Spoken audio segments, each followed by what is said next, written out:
ભરૂચ જિલ્લાના અંકલેશ્વર વિસ્તારમાં આજરોજ એકવાર ફરીથી કમોસમી વરસાદ વરસ્યો, જેના પરિણામે વાતાવરણમાં ઠંડક જોવા મળી।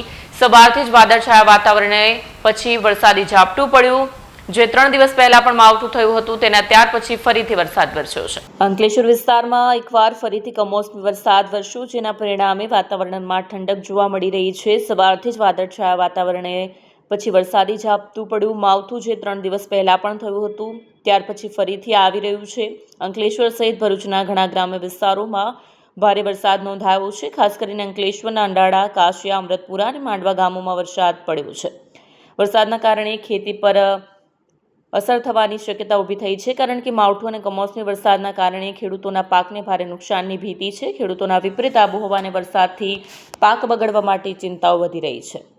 આ વાતાવરણને કારણે ખેડૂતોએ ચિંતા વ્યક્ત કરી છે। જો આ વરસાદ વધે તો તેમના પાકની ગુણવત્તા પર અસર પડી શકે છે। વિડીયો જર્નાલિસ્ટ ઇમ્તિયાઝ પઠાણ સાથે સત્યા ટીવી ન્યૂઝ અંકલેશ્વર।